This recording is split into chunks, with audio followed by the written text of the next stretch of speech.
केजरीवाल दावा कर रहे हैं कि हर महिला को 2100 रुपये हर महीने दिया जाए। 60 साल से ज़्यादा के बुजुर्ग को मुफ्त इलाज कराया जाएगा, कोई सीमा इलाज की नहीं रहेगी और 24 घंटे साफ पानी की सप्लाई की जाएगी। भाजपा जवाब दे रही है चार्जशीट के जरिए। भाजपा केजरीवाल के ऊपर घोटालों का आरोप लगा रही है। आपके विधायक मालामाल और दिल्ली कंगाल जैसे नारे लगा रही है। कांग्रेस आम आदमी पार्टी के नाकामियों के आधार पर उनको घेरने की कोशिश कर रही है। लेकिन सवाल ये उठता है कि जिस तरीके से केजरीवाल ने पिछले कुछ दिनों में कह सकते हैं फ्रीबीज कह लें, कल्याणकारी योजनाएं कह लें, उनकी झड़ी लगा दी है और लोगों तक पैसा पहली किस्त पहुंच जाए इसकी भी कोशिश में लगे हुए हैं, महिलाओं को 1000 रुपये पहुँच जाए। और दूसरी तरफ भाजपा इन वादों पर आगे बढ़ चढ़ कर वादा करने की बजाय भ्रष्टाचार का आरोप लगा करके केजरीवाल की छवि को धूमिल करने की कोशिश यहाँ पे कर रही है। अब सवाल उठता है कि दिल्ली की जनता किसको पसंद करेगी? क्या इस फ्रीबीज को, कल्याणकारी वादों को पसंद करेगी या फिर एक स्वच्छ छवि के इंतजार में केजरीवाल को नकारेगी क्योंकि भाजपा आरोप लगा रही है घोटालों का? तो ये एक बड़ा मुद्दा है क्योंकि दिल्ली जैसे क्षेत्र में जहाँ पे ज़्यादा जागरूक मतदाता ऐसा माना जाता है, तो ये सवाल बहुत ही जायज़ है। और अब ये दिल्ली के गलियारों में इस तरह के सवाल कौंधने शुरू हो गए हैं और आज आवाज़ अड्डा में इसी सवाल का जवाब ढूंढने की हम कोशिश करेंगे। नमस्कार, मैं हूं लक्ष्मण रॉय और हमारे साथ इस चर्चा में भाग लेने के लिए हैं आम आदमी पार्टी के प्रवक्ता अभिषेक तिवारी, बीजेपी के प्रवक्ता रोहन गुप्ता और कांग्रेस के प्रवक्ता अनुज आत्रे और साथ में 2 वरिष्ठ पत्रकार हमारे साथ जुड़ रहे हैं, सतीश के सिंह और हर्षवर्धन त्रिपाठी जी। आप सभी मेहमानों का बहुत बहुत स्वागत है। शुरुआत में करूंगा आम आदमी पार्टी के प्रवक्ता से कि ये जिस तरीके का वादा किया जा रहा है, चुनाव से पहले ये वादे हर पार्टी हर राज्य में अब तक करती आई है। हमने महाराष्ट्र देखा, हरियाणा देखा, झारखंड देखा और अब दिल्ली देखा। तो दिल्ली में इस वादे पर 2 सवाल उठ रहे हैं। सबसे बड़ा सवाल ये उठ रहा है कि इन वादों के जरिए जनता को क्या मैसेज देना चाहती है आम आदमी पार्टी? क्या वाकई आम आदमी पार्टी को लगता है कि जिस तरीके से भाजपा हमलावर रही है भ्रष्टाचार का आरोप लगा करके, इस आरोप को हल्का करने का या फिर धुलने का एक ही तरीका है कि आप इस तरह की योजनाओं का ऐलान करिए? लक्ष्मण जी, आपके सभी दर्शकों को मेरा नमस्कार। मुझे लगता है कि आज दिल्ली वालों के लिए बहुत बड़ा दिन है। आज दिल्ली के पूर्व मुख्यमंत्री अरविंद केजरीवाल जी ने दिल्ली के पांडव नगर एरिया में जल से साफ पानी, स्वच्छ पानी और फ्री पानी दिल्ली की जनता को दिया है। मेरे जैसे युवा जो अरविंद केजरीवाल जी से आम आदमी पार्टी से एक सपना लेकर जुड़े थे, अपनी जिंदगी छोड़ करके, अपना करियर छोड़ करके, वो सपना आज साकार हुआ और मुझे लगता है आने वाले दिनों में दिल्ली के अलग अलग हर मोहल्ले में इसी तरीके से टैप वाटर, जल जो नल के द्वारा जल और साफ जल मिलना स्टार्ट हो जाएगा। अरविंद केजरीवाल जी की एक गारंटी है। लोग कहते हैं आज राजनीतिक गलियारों में ऐसी चर्चा और दिल्ली की आम जनता में भी ये चर्चा है कि सूरज भगवान पूरब से पश्चिम तो उग सकते हैं लेकिन अरविंद केजरीवाल जी की गारंटी फेल नहीं हो सकती। मैं ऐसे नहीं कर रहा हूं। 2015 में अरविंद केजरीवाल जी ने जो वादा किया था दिल्ली की जनता से, चाहे वो बिजली हो, चाहे वो पानी हो, चाहे वो शिक्षा हो, चाहे वो स्वास्थ्य हो, चाहे महिलाओं को फ्री बस यात्रा हो, चाहे बुजुर्गों को तीर्थ यात्रा योजना हो, उसके तहत एक एक वादा अरविंद केजरीवाल जी ने पूरा किया। और आजाद भारत के इतिहास में इकलौते ऐसे नेता अरविंद केजरीवाल जी हैं जो चौराहे पे खड़े होकर के 2020 में बोला अगर हमने कार्य किया तो हमें वोट दीजिए, नहीं वोट मत दीजिए। दिल्ली की जनता ने उनके कामों पे मुहर लगाया और पूर्ण बहुमत के साथ अरविंद केजरीवाल जी को दोबारा से दिल्ली का मुख्यमंत्री बनाया। अब 2025 से 2020 में जो भी हमने वादा किया दिल्ली की जनता से, वो एक एक वादा हमने पूरा किया। और फिर से आज दिल्ली की जनता के बीच में अरविंद केजरीवाल जी हैं। जो ये रेवड़ी के खिलाफ भारतीय जनता पार्टी है और जो अरविंद केजरीवाल जी दिल्ली की जनता को रेवड़ी देने का कार्य कर रहे हैं, लाजमी है इनके पेट में दर्द है क्योंकि ये गरीब विरोधी लोग हैं। इनकी मानसिकता बहुत ही ज्यादा घृणा वाली है। इसीलिए तो मैं आपके चैनल के माध्यम से सारे भाजपाइयों को बताना चाहता हूं कि अरविंद केजरीवाल जी दिल्ली की जनता को रेवड़ी देते थे, देते हैं और देते रहेंगे। असल माने में रेवड़ी नहीं है, ये बुनियादी जरूरतें हैं, ये कल्याणकारी योजनाएं हैं। आज हिंदुस्तान के अंदर 2 टाइप की पॉलिटिक्स, एक अरविंद केजरीवाल रेवड़ी पॉलिटिक्स। मेरा सवाल ये है, कर लीजिए एक बार कम ले, 30 सेकंड और है, 30 सेकंड है। हाँ ठीक है। एक अरविंद केजरीवाल टाइप ऑफ रेवड़ी पॉलिटिक्स दूसरी तरफ नरेंद्र मोदी टाइप ऑफ रेवड़ा पॉलिटिक्स। अरविंद केजरीवाल जी रेवड़ी पॉलिटिक्स में दिल्ली के जनता को कल्याणकारी योजना के तहत उनको फायदा पहुंचाने का कार्य करते हैं, उनकी जीवन आसान करते हैं, उनका जीवन यापन अच्छा हो इसका प्रयास करते हैं। दूसरी तरफ नरेंद्र मोदी टाइप ऑफ रेवड़ा पॉलिटिक्स है जिसमें वो चंद उद्योगपतियों को कई कई लाख करोड़ रुपए माफ कर देते हैं। तो आज हिंदुस्तान की जनता को तय करना है कि उनको रेवड़ा मॉडल पॉलिटिक्स चाहिए या रेवड़ी मॉडल पॉलिटिक्स चाहिए। मुझे लगता है देश की जनता बखूबी जानती है और दिल्ली की जनता रेवड़ी टाइप ऑफ पॉलिटिक्स में निश्चित रूप से मोहर लगाएगी। बिल्कुल, यहाँ पे ये जो आपने मुद्दा उठाया कि रेवड़ी पॉलिटिक्स की रेवड़ा पॉलिटिक्स, रोहन गुप्ता जी क्या लगता है कि ये रेवड़ी पॉलिटिक्स अरविंद केजरीवाल को ज़्यादा सफल बनाएगी? रेवड़ा पॉलिटिक्स जो इन्होंने अभी नाम दिया वो शायद नाकाम करेगी जनता या नकारेगी उसको? लक्ष्मण जी, इनकी ऐसी रेवड़ियां हैं 10 साल के बाद भी जनता को नसीब नहीं हुई। मुझे लगता है इनको अपनी रेवड़ियों को लॉलीपॉप नाम दे देना चाहिए। इनकी लॉलीपॉप पॉलिटिक्स है और जो जनता को नसीब नहीं होगी, 10 साल के बाद जो लोग अपने वादे नहीं पूरे कर पाए वो नए वादे लेके आ रहे हैं। अभी मुझे बड़ा ताज्जुब हो रहा है कि इन्होंने कहा कि सूरज भगवान पूर्व से पश्चिम से, अरे इतनी अतिशयोक्ति कोई इनके कृष्ण भगवान से कंपेयर कराए। इतना महीना मंडन मत करिए। देश की जनता जानती है, दिल्ली की जनता जानती है कि कैसे उनके ऊपर किस प्रकार से उनका जो विश्वास है वो आम आदमी पार्टी ने तोड़ा है। देखिए लक्ष्मण जी, आम आदमी पार्टी 10 साल पहले राजनीति को बदलने का एक वादा करके देश की जनता के सामने, दिल्ली की जनता के सामने आई थी। उन्होंने कहा था भ्रष्टाचार मुक्त हम सरकार देंगे, जो वादे किए थे वो पूरा करेंगे, दिल्ली को आगे लेके जाएंगे। आज तीनों मुद्दे पे देखिए कि भ्रष्टाचार की यूनिवर्सिटी बन चुका है आम आदमी पार्टी। जिस प्रकार से शराब घोटाला किया है पूरे देश के सामने, सुप्रीम कोर्ट ने उनको बेल भी नहीं दी। इतना गंभीर मामला है, कौन से मुंह से ये लोग वोट मांग रहे हैं? इनको तो माफी मांगनी थी। जनता के साथ द्रोह किया है दिल्ली की जनता के साथ। दूसरी चीज, जो दिल्ली को आगे ले जाना चाहिए था 10 साल पीछे लेके गए और बात कर रहे हैं रेवड़ी की। अरे भैया, आप भी वो सिलेक्टिव है, जब चुनाव आएगा तब आप रेवड़ी बाहर आ जाती है। दिल्ली की जनता जान चुकी है कि इस सरकार ने उनके लिए कुछ नहीं किया है, सिर्फ एक फेस दिखाया है, फेस वैल्यू पे दिखाया कि आपको ये मिलेगा। मैं दिल्ली में ही हूं, मैंने देखा है दिल्ली की जनता को, मैं 15-20 दिन से मैं मिल रहा हूं। हर आदमी परेशान है, हर आदमी आहत है कि उनके साथ धोखा हुआ है, द्रोह हुआ है और इसका बदला दिल्ली की जनता लेके रहेगी। बात आप रेवड़ी की कर रहे हैं, जो दिल्ली का क्या था फिस्कल डेफिसिट, आप जब आए तब आपके सामने है। कितने वादे आपने पूरे किए? प्रदूषण का क्या लेवल है, यमुना की क्या परिस्थिति है, मोहल्ला क्लिनिक का क्या हाल है, आपके सबके सामने है। जनता जानती है कि कौन सी सरकार डबल इंजन बन के उनको जो किए गए वादे हैं वो जो राज्य की आर्थिक स्थिति है उसको ध्यान में रख के आगे लेके जाएंगी। आपकी रेवड़ी लॉलीपॉप सब अब चला गया, 10 साल इनफ है। धोखा किया है, अब माफी मांगिए, रेवड़ी मत बांटिए। जनता समझ चुकी है आपको। और आप जो शराब घोटाला है, दिल्ली की जनता ने देखा है कि किस प्रकार से शराब घोटाले से करोड़ रुपए इन्होंने अपनी जेब में डाले और दूसरे राज्यों के चुनाव में उस पैसों को खर्च किया। रोहन जी, आगे भी हम लोग चर्चा करेंगे। आपके पास मैं आता हूं आपके पास काउंटर करने के लिए कि एक और हैं अनुज आत्रे साहब हैं, कांग्रेस के प्रवक्ता, उनसे कमेंट ले लेता हूं, फिर आपके पास आऊंगा। अभी शो हमारे पास शुरू ही हुआ, काफ़ी लंबा वक्त है। अनुज आत्रे साहब, ये जिस तरीके से भारतीय जनता पार्टी आरोप लगा रही है भ्रष्टाचार का आम आदमी पार्टी पे, आम आदमी पार्टी नए नए ऐलान करती जा रही है, तो इसमें तो कांग्रेस थोड़ा सा मुझे लगता है पिछड़ते जा रही है। आप लोगों से अभी तक फीडबैक ही ले रहे हैं, फीडबैक लेने के बाद पता नहीं कब इसका ऐलान करेंगे, तब तक तो हो सकता है कि आम आदमी पार्टी की पहली किस्त पहुंच भी जाए लोगों तक। नहीं, आपके रिसर्च वर्क थोड़ा प्रॉपर नहीं है या आपके रिपोर्टर्स ढंग से आपको अपडेट ला करके नहीं दिए। पहली बात, आपने भ्रष्टाचार की बात की, वो भारतीय जनता पार्टी ने मुद्दा नहीं उठाया भ्रष्टाचार का। इनकी शराब नीति जो भ्रष्ट नीति थी उसकी सबसे पहले मुद्दा ही, उसकी शिकायत ही सबसे पहले दिल्ली प्रदेश कांग्रेस कमेटी ने उठाई। उसकी जो सीबीआई जांच हो रही है वो कांग्रेस की कंप्लेंट पर हो रही है। पहली बात है। दूसरी बात यह है कि आप कह रहे हैं कि आपका जो घर घर जाकर के वो हम लोगों से ले रहे हैं, वो बात भी 1 महीना पुरानी हो चुकी है। मेरे प्रदेश अध्यक्ष न्याय यात्रा निकाल करके हर गली मोहल्ले पूरी दिल्ली में घूम चुके हैं, दिल्ली की जनता से रायशुमारी हो चुकी है। रही सवाल अब जब चुनाव का ये बिगुल बच चुका है, कुछ ही दिन में घोषणा भी होने वाली है, दिल्ली की जनता के सामने एक आम आदमी पार्टी के रूप में जो प्रयोग 10 साल पहले हुआ था वो दिल्ली की जनता को बहुत भारी पड़ा है।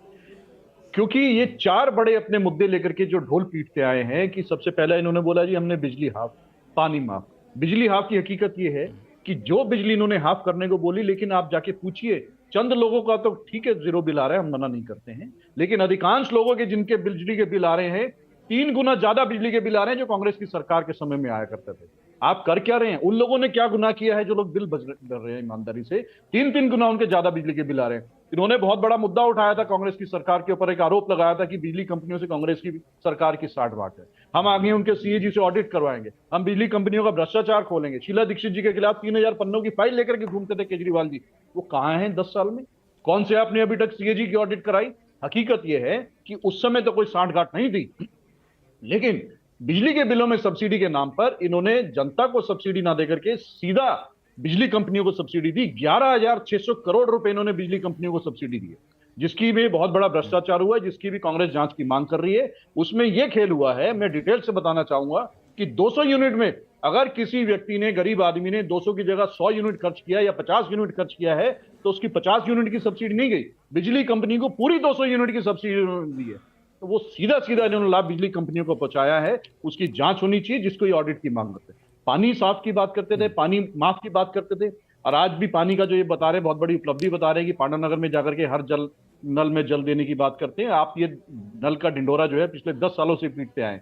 आज भी दिल्ली के उन्हीं घरों में नल से जल आ रहा है जो कांग्रेस ने लाइनें बिछा रखी थी। मात्र उसमें से आपने 10% की बढ़ोतरी नहीं की है, लेकिन कौन सा जल आ रहा है? लोगों के घर जल तो आ ही नहीं रहा है। जो आ रहा है इतना गंदा आता है कि लोग उससे नहा नहीं पाते हैं। टैंकर माफिया का राज चल रहा है आपके राज्य में।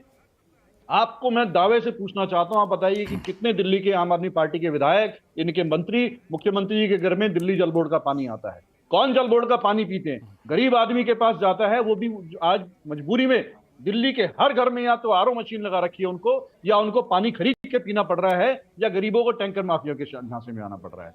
तो ये तो आपकी पानी की हकीकत है। दूसरी, आपने करप्शन का एक नारा उठाया था, करप्शन इंडिया अगेंस्ट करप्शन निकल करके जो आए थे। ठीक है, अब थोड़ा सा आगे बढ़ते हैं। फिर सबसे भ्रष्ट पार्टी के रूप में आम आदमी सब काउंटर ले लीजिएगा लक्ष्मण।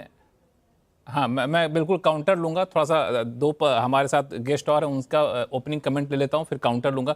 सतीश जी, मेरा सवाल आपसे यह है कि अभी आपने देखा आम आदमी पार्टी के प्रवक्ता ने कहा, भाजपा के प्रवक्ता ने कहा, कांग्रेस के प्रवक्ता ने कहा। एक जो बेसिक डिफरेंस मुझे ये लग रहा है कि दोनों आम आदमी पार्टी की नाकामियों को गिना रहे हैं और अलग अलग मुद्दे हैं, और दूसरी तरफ आम आदमी पार्टी नए नए वादे के जरिए चुनाव में जा रही है।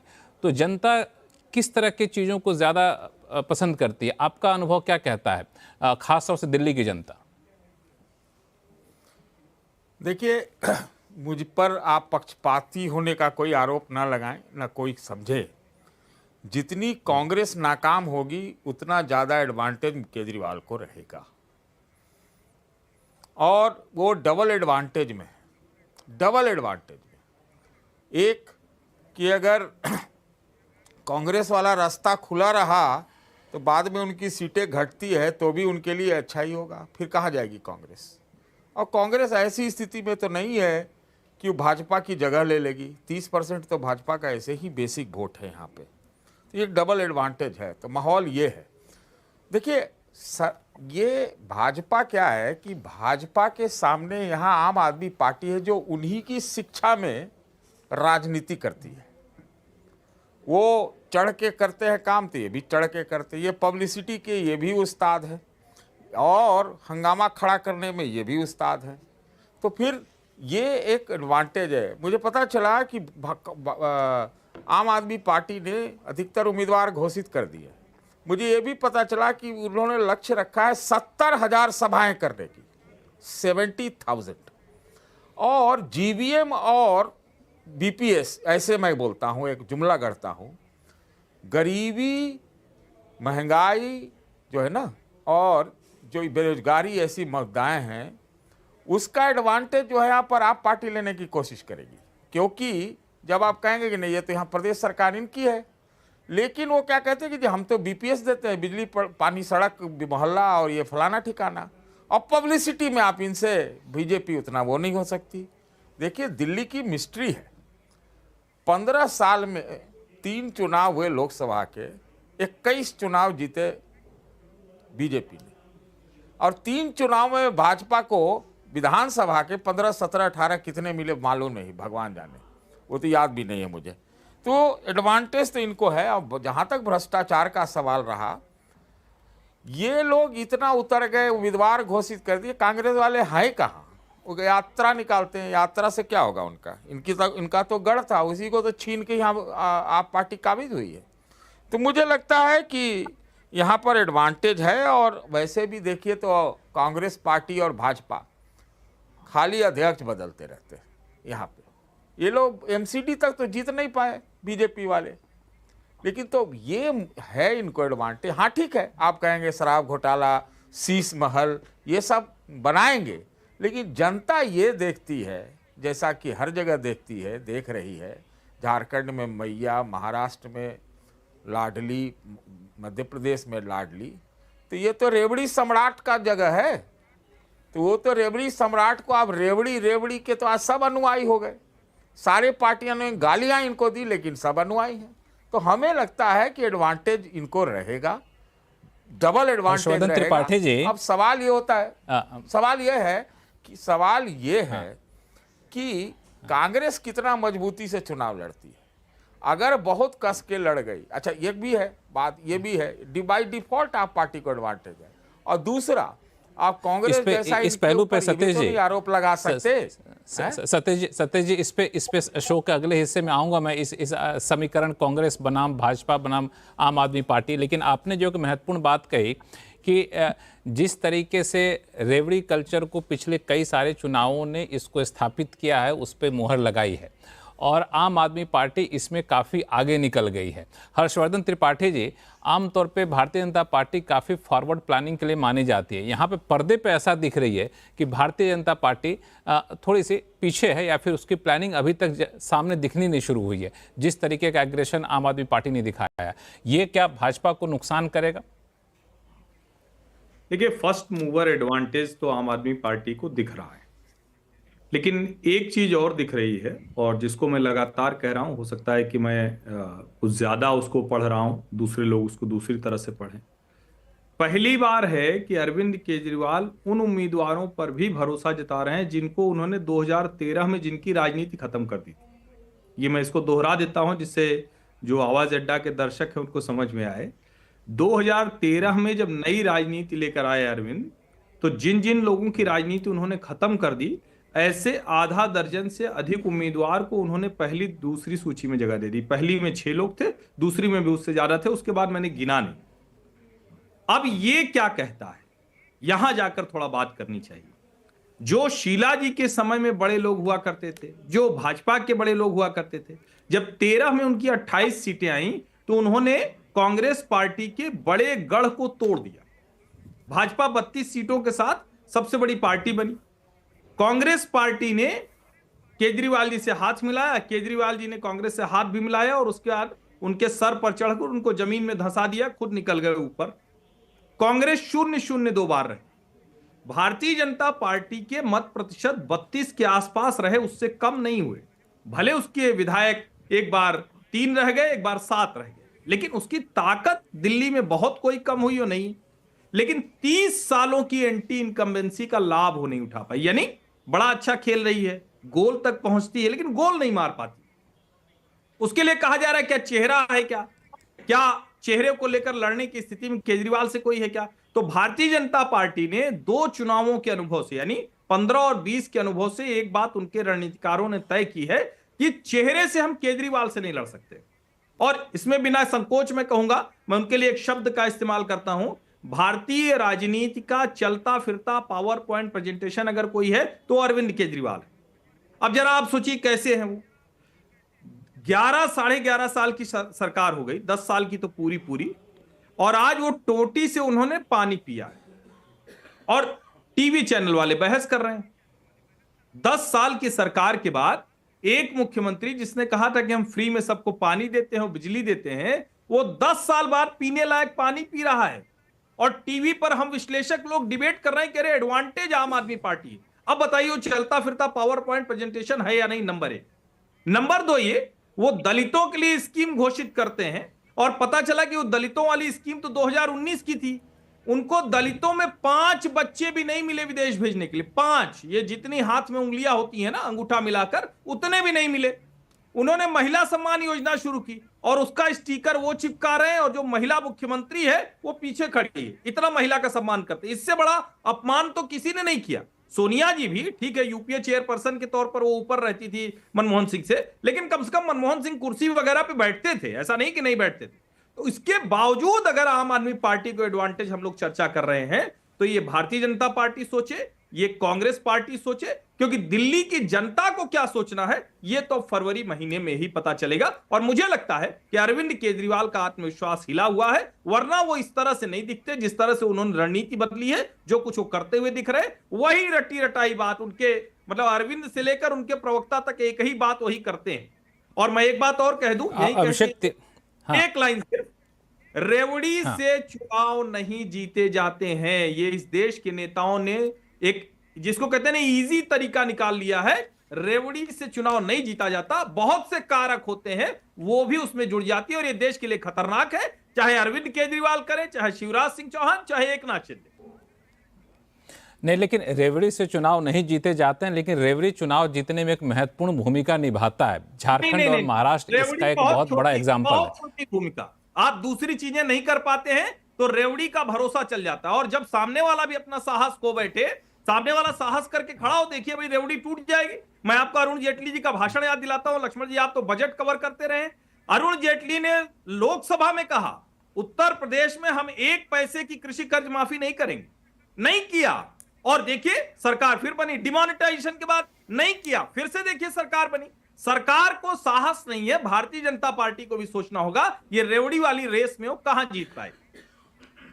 चलिए रोहन गुप्ता जी के पास आऊंगा, लेकिन अभिषेक तिवारी आपके पास चलता हूं। कई लोगों ने बहुत सारी बातें की जिस पे आपको जवाब देना होगा। एक तो बात जो निकल कर सामने आई, जो हर्ष जी ने कहा भी, कि अरविंद केजरीवाल का विश्वास हिला हुआ है, इस वजह से इस तरह से बड़े बड़े ऐलान कर रहे हैं। दूसरी महत्वपूर्ण बात, ये ऐलान अभी ही क्यों, जब आपने ही अपने पहले की स्पीच में कहा था अभिषेक जी कि ये हम लोग रेवड़ी नहीं है, चुनावी वादा नहीं है, ये जनता के कल्याण के लिए कर रहे हैं। तो 3 टर्म में रहने के बाद अब हम कह रहे हैं कि पानी साफ पानी 24 घंटे देंगे, हम मुफ्त का इलाज बुजुर्गों को देंगे। तो जब चुनाव से पहले कहेंगे तो लोग तो कहेंगे कि वोटों को लुभाने के लिए ऐसा आप कर रहे हैं। 2 बातें हैं जिसका जवाब आपसे चाहिए। नहीं लक्ष्मण जी बहुत सारे प्रश्न हैं, मैं सारे प्रश्नों का जवाब देता हूं। एक बात तो तय है कि हिंदुस्तान के अंदर, लोकतंत्र के अंदर जनता मालिक होती है। जनता तय करेगी कि हमने कार्य किया या नहीं किया। हमें भाजपा या कांग्रेस पार्टी से सर्टिफिकेट लेने की आवश्यकता नहीं है। 2020 में दिल्ली की जनता ने मुहर लगाया कि हमने उनसे जो भी वादा किया था सारे वादा पूरा किया, और मुझे लगता है 2025 में फिर से मुहर लगाने जा रहे हैं। हमें भाजपा और कांग्रेस से सर्टिफिकेट लेने की जरूरत नहीं है। अभी रोहन जी कह रहे थे कि हम वादा पूरा नहीं करते, ये अरविंद केजरीवाल जी की गारंटी है। जो 6 रेवड़ी है, चाहे बिजली हो, पानी हो, शिक्षा हो, स्वास्थ्य हो, महिलाओं को बस में फ्री यात्रा हो और बुजुर्गों को तीर्थ यात्रा हो, ये 6 रेवड़ी मिल रही है दिल्ली की जनता को, और दिल्ली की जनता बखूबी इसकी बखान कर रही है। और एक चीज बता दूं, अरविंद केजरीवाल जी जो जन कल्याणकारी योजना है, जो दिल्ली की जनता को सुविधाएं दे रहे हैं, इतनी सुविधाएं देने के बाद, इतनी रेवड़ी देने के बाद, आज दिल्ली हिंदुस्तान के इकलौता एक ऐसा राज्य है जो मुनाफे में है। भारतीय जनता पार्टी पता है गुजरात के अंदर कितना घाटा है, महाराष्ट्र का कितना घाटा है, मध्य प्रदेश का कितना घाटा है, छत्तीसगढ़ का कितना घाटा है। तो नीयत चाहिए। अरविंद केजरीवाल जी का नीयत साफ है, इसलिए दिल्ली की जनता को जन कल्याणकारी सुविधा मिल रही है। नंबर 1। नंबर 2, भी भ्रष्टाचार की बात हो रही थी। मैं कह रहा हूं कि लक्ष्मण जी, भारतीय जनता पार्टी ने न जाने कितने अधिकारी लगा लिए, न जाने कितने रेड कर लिया। अरविंद केजरीवाल जी के बेडरूम से लेकर के उनके नानी के घर तक का छानबीन हो गया, लेकिन एक चवन्नी का रिकवरी नहीं हुआ। भारतीय जनता पार्टी के जांच एजेंसी और भारतीय जनता पार्टी के नेताओं के गाल पे तमाचा मारने का कार्य सुप्रीम कोर्ट ने किया। इसीलिए अरविंद केजरीवाल जी जेल से बाहर आने के बाद एक चीज तय की, हमें कोर्ट पे तो जमानत मिल गया, हमें दिल्ली की जनता अब हमें सर्टिफिकेट देगी, तब हम दिल्ली के मुख्यमंत्री बनेंगे। तो अरविंद केजरीवाल जी हमेशा जनता की भलाई के लिए सोचते हैं। तो भारतीय जनता पार्टी भ्रष्टाचार की बात ना करे तो मुझे लगता है कि ज्यादा ठीक होगा। जब भारतीय जनता पार्टी भ्रष्टाचार की बात करती है तो ऐसा लगता है ओसामा बिन लादेन अहिंसा पे बात कर रहा है। ये अजीत पवार को सबसे बड़ा भ्रष्टाचारी कह रहे थे, आज उनके साथ सरकार में है। ये हिमंत बिश्व शर्मा को इतने बड़ा भ्रष्टाचारी कह रहे थे, आज उनको मुख्यमंत्री बना दिया है। ये शुभेंदु अधिकारी को पूरा कैंपेन चला भ्रष्टाचार के खिलाफ, उनको भ्रष्टाचारी बता रहे थे, आज बंगाल का सबसे बड़ा नेता बना के बैठा है। तो भारतीय जनता पार्टी भ्रष्टाचार पे बात तो ना करे। आज एक एक जनता को पता है, 140 करोड़ लोगों को पता है कट्टर ईमानदार कोई है तो अरविंद केजरीवाल जी हैं। अभी ये डबल इंजन की बात कर रहे थे लक्ष्मण भाई, मैं आपको बताऊं डबल इंजन का मतलब क्या होता है। लक्ष्मण जी, रोहन जी आपके पास आऊंगा। हाँ, डबल इंजन की बात हो रही थी। डबल इंजन की बात हो रही थी। डबल इंजन का तात्पर्य आज क्या है, एक एक जनता जानती है। डबल इंजन का मतलब लूट खसोट, भ्रष्टाचार, कानून व्यवस्था पूरी तरीके से बर्बाद हो जाना। दिल्ली की जनता भी यही कह रही है कि दिल्ली के अंदर दो सरकारें, एक दिल्ली सरकार है, एक भारत सरकार है। दिल्ली की जनता ने एक बार नहीं, दो बार नहीं, तीन बार 7 सांसद इनको दिया। इनको केवल एक कार्य दिया गृह मंत्री जी को कि आप कानून व्यवस्था ठीक कर दीजिए। आज दिल्ली क्राइम कैपिटल बन गया। हमारी माता बहनें बाहर नहीं निकल पा रही हैं। हमारे जैसे लोग जब बाहर निकलते हैं तो उनको पता नहीं होता बाहर घर आएंगे, लौटेंगे नहीं लौटेंगे। आए दिन छिनैती हो रही है, बलात्कार हो रहे हैं। पर डे ये एनसीआरबी का डेटा कहता है प्रतिदिन दिल्ली के अंदर 3 से 4 महिलाओं का बलात्कार होता है। लगभग 11 से 12 महिलाओं का अपहरण होता है। ये दिल्ली की हालात हैं। क्राइम कैपिटल बना दिया गया है। जो क्रिमिनल हैं उनके लिए सबसे सेफेस्ट जगह हिंदुस्तान के अंदर है तो दिल्ली है। तो दिल्ली की जनता कह रही है हमें ऐसी सरकार नहीं चाहिए। चौथी बात, अभी बात हो रही थी पानी की बात हो रही थी लक्ष्मण जी। जब हमारी सरकार 10 साल पहले बनी थी, दिल्ली के अंदर पूरी तरह से टैंकर माफियाओं का राज था। 50 to 60% जो पानी का सप्लाई था वो टैंकर के थ्रू था। अरविंद केजरीवाल सरकार आने के बाद लगभग 10,000 किलोमीटर हमने पानी पाइपलाइन बिछाया और आज का डेटा बता रहा हूं मैं आपको, 97% जगह पे 1793 कॉलोनियों में अरविंद केजरीवाल आज पानी का जो सप्लाई है वो वाटर का सप्लाई है वो पाइप के थ्रू हो रही है। वहां पे टैंकर नहीं जाते। अभी ये बात रही थी दिल्ली भाजपा की। दिल्ली भाजपा के पास ना तो नीति है, ना नियत है, ना चेहरा है। अरविंद केजरीवाल जी दिल्ली की जनता के बीच में जाकर के करे हमने ये 6 रेवड़ी दिया है। बहुत लंबा हो गया अभिषेक जी। जो हमने आपको कार्य करे, लक्ष्मण जी बहुत समय दे 30 दिया। सेकंड में कंप्लीट करो। 30 सेकंड में मैंने समय दे दिया। नहीं, एक मिनट रुक जाइए। इनके पास ना नीति है, ना नियत है, ना चेहरा है। अरविंद केजरीवाल जी कह रहे हैं कि हम दिल्ली की जनता को, महिलाओं को 2100 रुपए देंगे, बुजुर्गों को संजीवनी देंगे, छात्राओं को पढ़ाएंगे, स्कूल अच्छा करेंगे। भारतीय जनता पार्टी के अरविंद केजरीवाल ये सब हम लोग दिखा रहे हैं। तो ये मुझे लगता है अभिषेक तिवारी जी, नहीं, ये जो आपने बात कही, इस बात को हमने अपने शो में दिखाया भी कि आपने जो वादा किया है और उधर से भाजपा जो काउंटर कर रही है, दोनों में कौन कितना दमदार है। लेकिन मेरा एक सवाल आपसे, रोहन गुप्ता जी के पास जाऊंगा उससे पहले, कि चूंकि आप CNBC आवाज़ एक बिजनेस चैनल पर बैठे हैं, हमारे जो दर्शक हैं वो अलग अलग तरीके से, सिर्फ राजनीतिक तरीके से चीज़ों को नहीं देखते हैं। कभी आप लोगों ने इस बात का कैलकुलेशन किया है क्या कि हम जो इतने सारे वादे कर रहे हैं उसका क्या असर होने वाला है? अभी अभिषेक जी, मैं अभी डेटा निकाल रहा था तो दिल्ली में कितनी महिलाएं हैं अंदाज़ा है आपको? दिल्ली में जो महिलाओं की संख्या है, उस महिलाओं की संख्या से अगर आप देखें कि कितना आपका खर्च आएगा, ये आप निकाल कर देखिए। तो मैं देखा दिल्ली में 38 लाख महिलाएं हैं, 1-1 हज़ार रुपये हर महीने देते हैं। तो एक साल में करीब 4,000 करोड़ रुपये खर्च आएगा आपको।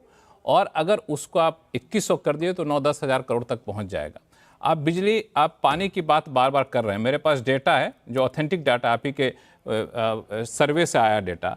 2018-19 में जो रेवेन्यू कलेक्शन था दिल्ली जल बोर्ड का, वो 1,819 करोड़ था, जो घटते घटते लगातार साल घट रहा है और 2022-23 में घटकर 1,294 करोड़ तक पहुंच गया है। तो जब माली हालत इतनी ज़्यादा कमज़ोर होती जा रही है तो ऐसे में इस तरह के वादों पर लोग कैसे भरोसा करें? मान लिया ठीक है, जिनको इन सब चीज़ों को नहीं देखना वो लोग भरोसा कर लेंगे। फिस्कल डेफिसिट पे, रेवेन्यू डेफिसिट पे जा रहा है दिल्ली, जो पहली बार 31 साल में पहली बार ऐसा हो रहा है। तो इस तरह के जब वादे करते हैं तो लोग ये सब सवाल उठाते हैं। इस पर आप जवाब दीजिएगा।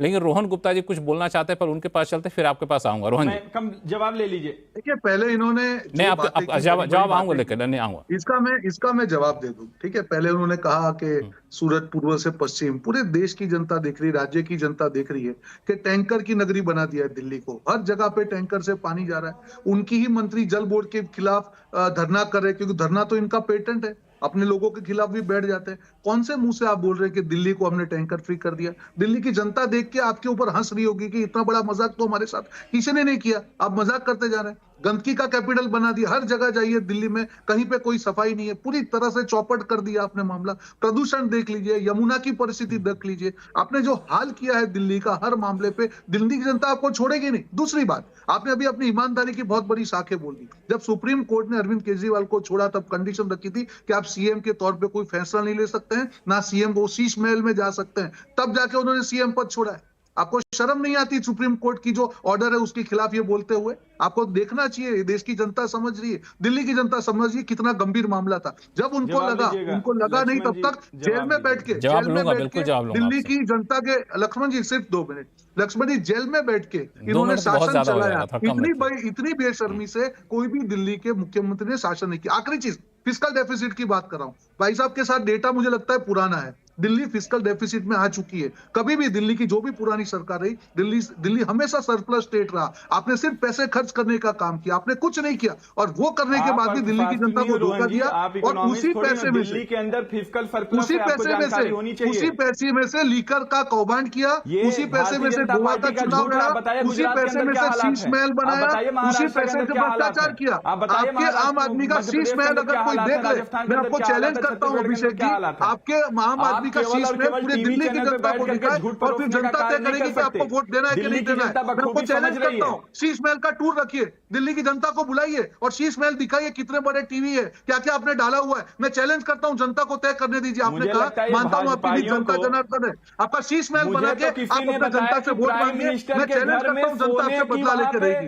ये जब डबल बातें मत करिए, ये गोलीबाजी वाली बात मत कीजिए, रेवड़ी मत करिए। आपने अपना शीश महल बनाया है। रोहन जी एक मिनट अभिषेक जी को बोलने दीजिए, ठीक है? अभिषेक जी संक्षिप्त में अपनी बात रखिए, फिर आगे चलेंगे। कांग्रेस प्रवक्ता अनुज जी भी इंतजार कर रहे हैं। लक्ष्मण जी मुझे लगता है कि भारतीय जनता पार्टी यहां झूठ परोसने का कार्य कर रही है। हिंदुस्तान का इकलौता ऐसा राज्य दिल्ली है जहां पे नहीं आप मुझे एक चीज बताइए, छोड़िए हटाइए इसमें आई नहीं आप नहीं हिंदुस्तान का एक मिनट में आपको रुकता हूं, मैं आपको ऐसा आऊंगा। एक मिनट बताइए कि ये फिस्कल डेफिसिट में है, रेवेन्यू डेफिसिट में, ये तो ना तो भाजपा कह रही है, ना तो लक्ष्मण जी कह रहे हैं, ना तो कांग्रेस कह रही है। ये तो आप लोगों ने जो बजट पेश किया है उसके डेटा में आपको रख रहा हूं। दिल्ली जल बोर्ड का जो आंकड़ा बताया वो भी मैंने इकोनॉमिक सर्वे का आंकड़ा बताया जो कि आपके विधानसभा में पेश किया गया है। तो ये तो डेटा है, इसमें झूठ सच क्या है? और जो आपने वादे किए उसका इंप्लीकेशन क्या होगा वो भी आपको कैलकुलेट करके बताया मैं अरविंद केजरीवाल जी की नीयत साफ है। भारतीय जनता पार्टी जैसे नीयत इनकी खराब नहीं है। जो भी नीयत साफ ही रहेगा तो क्या करेंगे? पैसे रहेंगे तब तो देंगे। 28,000 मुझे कंप्लीट पैसे रहेंगे तब तो देंगे, नीयत साफ रख के क्या करेंगे? जब हमारी बताइए लक्ष्मण जी मैं वही बात कर रहा हूं कि जब हमारी सरकार बनी थी 28,000 करोड़ का बजट दिल्ली सरकार का था। आज का बजट लगभग 76,000 करोड़ का किया। ये अरविंद केजरीवाल जी की साफ और अच्छी और ईमानदार नीयत की वजह से हो पाया। नंबर 1। नंबर 2 बात अभी ये कर रहे थे। नंबर 2 अभी आप बात कर रहे थे शीश महल की। मुझे किसी ने मतलब भाजपाइयों को मुझे नहीं पता है कि आप दिल्ली के अंदर मुख्यमंत्री बन जाइए। मुख्यमंत्री आवास है, केवल अरविंद केजरीवाल जी का कोई व्यक्तिगत आवास नहीं है, वो मुख्यमंत्री आवास है। आपका अगर चीफ मिनिस्टर आप बन जाइए, आप वहां पे रहने लग जाएंगे। अरविंद केजरीवाल जी को अगर वहां पे रहना ही होता तो अरविंद केजरीवाल जेल से आने के बाद कई महीने वहां रह लेते। दूसरी बात, आप प्राइम मिनिस्टर ऑफिस गए हैं, प्राइम मिनिस्टर के घर पे गए हैं, आप अदर चीफ मिनिस्टर के घर पे गए हैं। मैं वहां तो मुझे किसी ने बताया कि वहां पे चांदी का बेड है, वहां पे सोने की टूटी है, वहां पे खाली चांदियों का है। आप बताइए कि आप प्राइम मिनिस्टर ऑफिस ले चलेंगे मुझे, आप मुझे प्राइम मिनिस्टर घर विजिट कराएंगे। वो अरविंद केजरीवाल का व्यक्तिगत घर थोड़ी ना है। आप अगर चीफ मिनिस्टर बन जाएंगे, कल के दिन लक्ष्मण जी चीफ मिनिस्टर बन जाएंगे, वो रहने लग जाएंगे। दिल्ली की जनता आपके साथ धोखे ये यहाँ पे चिल्लाने से अनुज जी, अभिषेक जी, दोनों आदमी रुक जाइए। अब दोनों लोग रुक जाइए, ठीक है? आप अनुज जी कुछ बोलना चाहते हैं? अनुज जी बोले, उससे पहले एक छोटी सी बात मैं कह दूं अभिषेक जी। मैं बेसिकली ये जो आपने शीश महल की बात की, तो मुझे शीश महल पे सच पूछे तो कोई आपत्ति नहीं है। बड़े बड़े नेता, अच्छे नेता हैं, उनसे हो सकता है शीश महल से ज़्यादा बेहतरीन घर हो। सिर्फ दिक्कत ये होती है क्योंकि अरविंद केजरीवाल जिस विरासत के साथ है, नहीं मैं बिल्कुल मानता हूँ, लेकिन अरविंद केजरीवाल जिस वादे के साथ, जिस छवि वाले थे कि 2 घर में रहूंगा, एक साधारण से जिंदगी जीऊंगा, तो लोगों को लग रहा था कि चलो ये तो अपने बीच का आदमी है। जब अरविंद केजरीवाल अपने लिए भले सरकारी बंगला हो बनाते हैं इस तरह का ऐशो आराम वाली आलीशान, तब थोड़ा सा दुख होता है। वरना ठीक है, बंगला तो इससे अच्छे बंगले हो सकता है विधायकों के हो सकता है सांसदों के हो, तो वो कोई आपत्ति वाली बात नहीं होनी चाहिए। खैर, अनुज यात्रे जी को जोड़ना चाहते हैं। अनुज जी देखिए, सवाल अभी लक्ष्मण जी बजट के ऊपर चल रहा था, दिल्ली के बजट के ऊपर, और आम आदमी पार्टी के हमारे प्रवक्ता साथी ने बड़ी ईमानदारी से बोला कि जब 2013 में दिल्ली का बजट था लगभग 29,000 करोड़ था और अब 76,000 करोड़ हो गया। बिल्कुल ठीक है भाई साहब। उस 2013 में जो है 29,000 करोड़ के बजट में कांग्रेस की सरकार, शीला दीक्षित जी की सरकार ने दिल्ली में अचूल और अभूतपूर्व जो है विकास करके दिखाया था। तमाम तरह के फ्लाईओवर्स का जाल, मेट्रो का जाल, हॉस्पिटल्स बने, स्कूल्स बने, सड़क का इंफ्रास्ट्रक्चर बना। और देखिए उस समय दिल्ली की हालत ये थी कि दिल्ली वर्ल्ड की ग्रीनेस्ट कैपिटल का जो है 2011 में अमेरिका जैसे देश ने दिल्ली को अवार्ड दिया। लेकिन आज वो 75,000 करोड़ रुपए साल का आपके पास आ रहा है। वो आपने कोई जादू नहीं किया। दिल्ली की जनता टैक्स देती है, टैक्स की कमाई से सरकार को रेवेन्यू आता है। उस समय 29,000 करोड़ में तमाम तरह के दिल्ली में जो है डेवलपमेंट हुए, जिसको आपने भ्रष्टाचार का नाम दिया। आज 75,000 करोड़ में दिल्ली में कुछ काम नहीं हो रहा है। आपके मुख्यमंत्री साहिबा जो पूर्व हो गए हैं वो भी बार बार कहते हैं हमें काम नहीं करने दिया जा रहा। बावजूद उसके आपने दिल्ली के बजट को जो है, जो सरप्लस स्टेट का बजट होता था 2013 में जो है 5500 करोड़ रुपए सरप्लस होते थे दिल्ली के बजट में, जो कांग्रेस की सरकार छोड़ के गई। और अभी सीएजी की रिपोर्ट आई है कि 2022 में 3,500 करोड़ रुपए का जो है ये घाटे का बजट आपने पेश किया है। ये पैसा कहां जा रहा है? ये 75,000 करोड़ रुपए जो साल के आ रहे हैं, खर्च कहीं हो नहीं रहे, बजट आपने घाटे में ला दिया है, ये कहां जा रहा है? आप जिस पानी की बात कर रहे थे, जल बोर्ड हमारी सरकार के समय में 500 करोड़ रुपए मुनाफे में था जब कांग्रेस की सरकार छोड़ के गई। आज 75,000 करोड़ रुपए घाटे में है। इनके भ्रष्टाचार की देन है। कौन जवाब देगा? तमाम आपने ऐसे गलत नीतियों की वजह से है, जनता का आपने भला नहीं किया है। लेकिन वो पैसा कहां जा रहा है? सारी व्यवस्थाएं आपने अस्त व्यस्त करके रख दी हैं। ना जनता का उससे भला हो रहा है, ना सरकार आपने खजाना खाली करके रख दिया है। और आप केवल और केवल ब्लेम गेम खेलने का काम किया है। आपने विक्टिंग कार्ड पेलने का काम किया है। भारतीय जनता पार्टी के साथ मिलकर 10 वर्षों में केवल और केवल दिल्ली की जनता ने नूरा कुश्ती देखी है। ये वही भारतीय जनता पार्टी है जो केंद्र की यहां सरकार होते हुए दिल्ली का लॉ एंड ऑर्डर इनके हाथ में है। आज 8 रेप रोज दिल्ली की देश की राजधानी दिल्ली में हो रहे हैं, लेकिन कोई जवाब नहीं है। एक निर्भया का बलात्कार केस हुआ था दिल्ली में जब कांग्रेस की सरकार थी।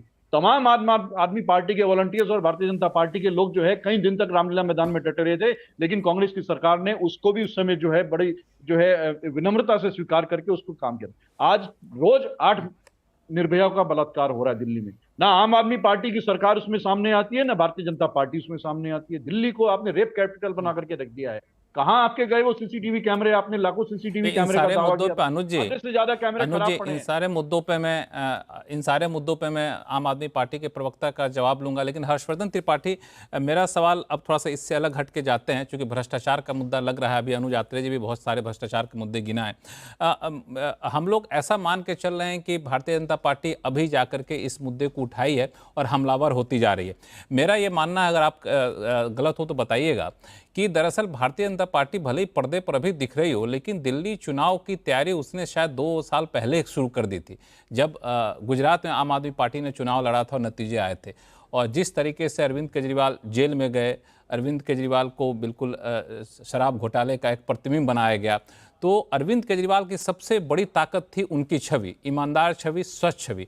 उस छवि को काफ़ी हद तक डेंट करने में भाजपा कामयाब रही है और शायद इसी के बल पर आगे चुनाव जीतना चाहती है। देखिए, ये तो सबसे महत्वपूर्ण है और ये ठीक बात है, क्योंकि मैंने इसीलिए पहली टिप्पणी का जो आखिरी हिस्सा था वो यही था कि भारतीय जनता पार्टी ये जान चुकी है कि वो अरविंद केजरीवाल के सामने कोई चेहरा लाकर नहीं लड़ सकती। अरविंद केजरीवाल 20 पड़ेंगे, इसमें कोई भ्रम नहीं। वो 70 विधानसभा सीटों पर चुनाव लड़ने की रणनीति पर पिछले 2 साल से काम कर रही है। 70 विधानसभा सीट, 70 प्रत्याशी, और अरविंद केजरीवाल की लीडरशिप पर बहुत बड़े बड़े सवाल। और मैं तो आश्चर्यचकित हूं कि आपको इतनी सफाई देनी पड़ी कि इस पहल पर मैं क्या कहूं।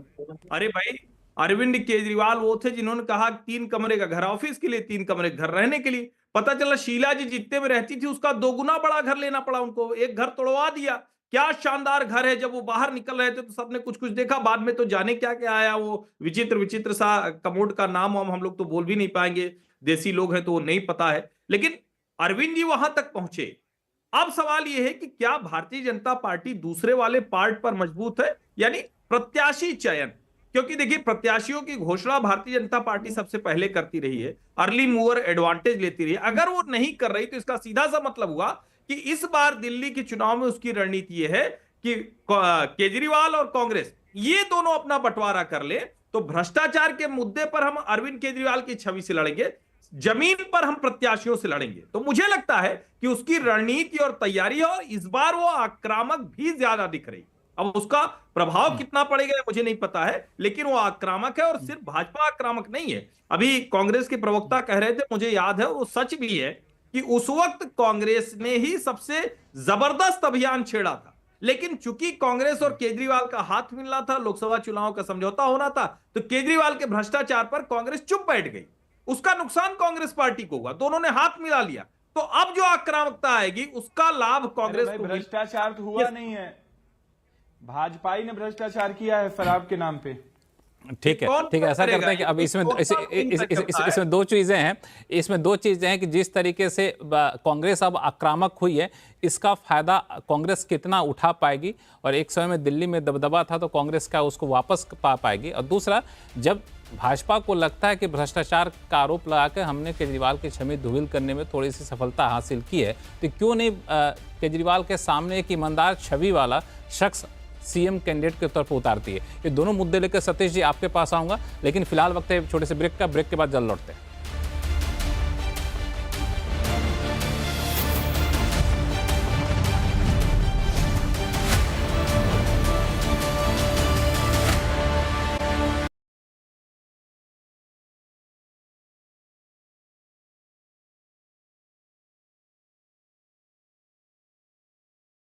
चड्डा, हम लोग चर्चा ये कर रहे हैं कि दिल्ली की लड़ाई में कौन जीतेगा, भ्रष्टाचार के आरोप जीतेंगे या फिर फ्रीबीज के वादे जीतेंगे।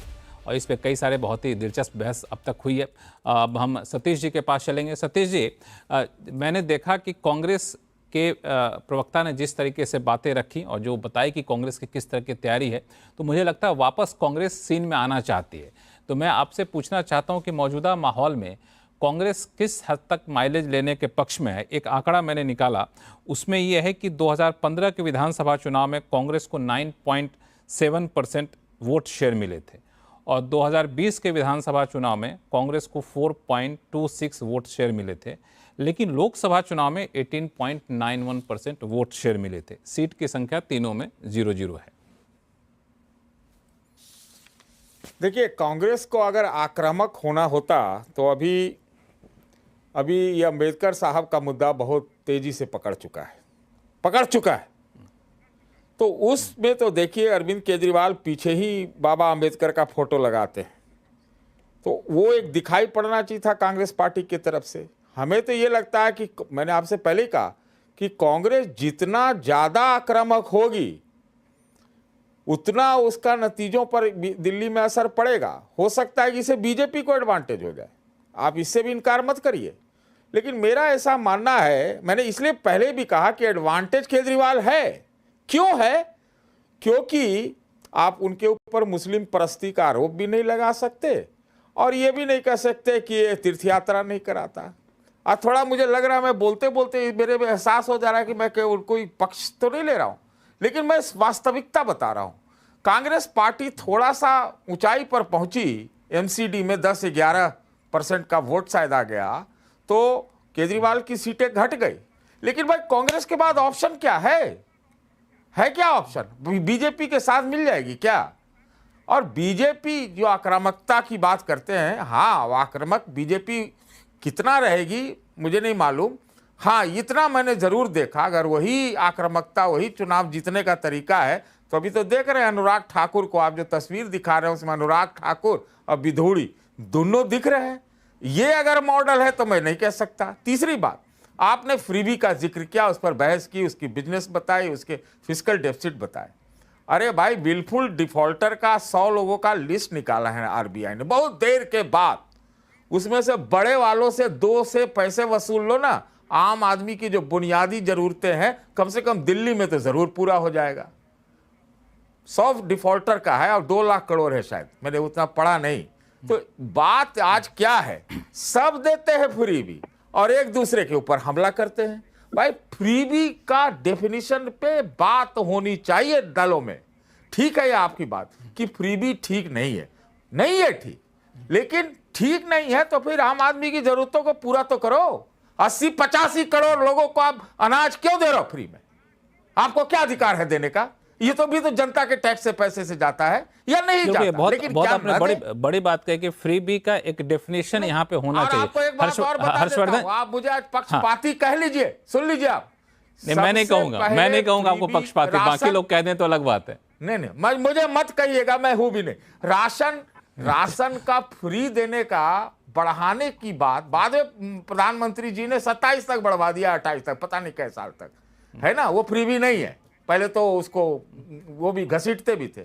लेकिन सबसे पहले फ्रीबी राशन का बढ़ाने का किसने किया था घोषणा, और किसने चिट्ठी लिखी थी? मुझे मालूम है किसने लिखी थी, आप लोग पता कर लीजिए। चलिए, तो ये हर्षवर्धन जी, मैं भाजपा के प्रवक्ता के पास जाऊंगा। एक सवाल आपसे पूछूं कि बहुत ही दिलचस्प सवाल छेड़ दिया है, वो बहुत ही गंभीर भी है कि फ्रीबीज की डेफिनेशन होनी चाहिए। और आपको याद होगा, शायद आपने उस टाइम ट्वीट वगैरह भी किया था, जहां तक कि मुझे याद है, कि चुनाव आयोग ने एक कंसल्टेशन पेपर टाइप से जारी भी किया था कि क्यों ना ऐसा किया जाए कि जो चुनावी वादे आप कर रहे हैं उसको पूरा कैसे करेंगे, उसका एक रोड मैप भी साथ में बताइए। हालांकि कोई पॉलिटिकल पार्टी पता नहीं उस पर कुछ दे पाई या फिर पूरा प्रपोजल ठंडे बस्ते में चला गया, लेकिन इस तरह की कुछ बातें आनी चाहिए सामने। क्यों नहीं, निश्चित तौर पर आनी चाहिए। और देखिए, एक तो ये कि सरकार का मतलब ही लोकतंत्र में लोक कल्याणकारी समाज की अवधारणा को पूरा करने वाली, ये एक मतलब बड़ा सीधा सा है।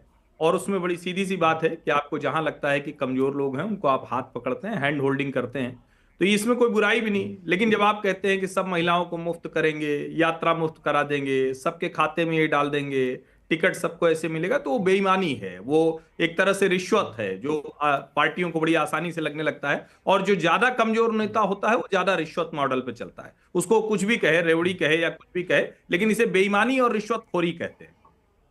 जो न्यायालय इसमें हर जी मेरी एक छोटी सी राय ये है कि रिश्वत कोई 1 रुपए का दे या फिर रिश्वत 100 रुपए का दे, जब रिश्वत पर उतर ही गए तो कोई जो आगे निकल जाए वो ज्यादा, जो जीता वही सिकंदर टाइप से रहेगा। मैंने पहली टिप्पणी में भी बोला तो फिर बोल रहा हूं, कोई पार्टी बची नहीं है, उनको जरा सा अवसर लगता है, हर पार्टी ये काम कर रही है, थोड़ा कम थोड़ा ज्यादा।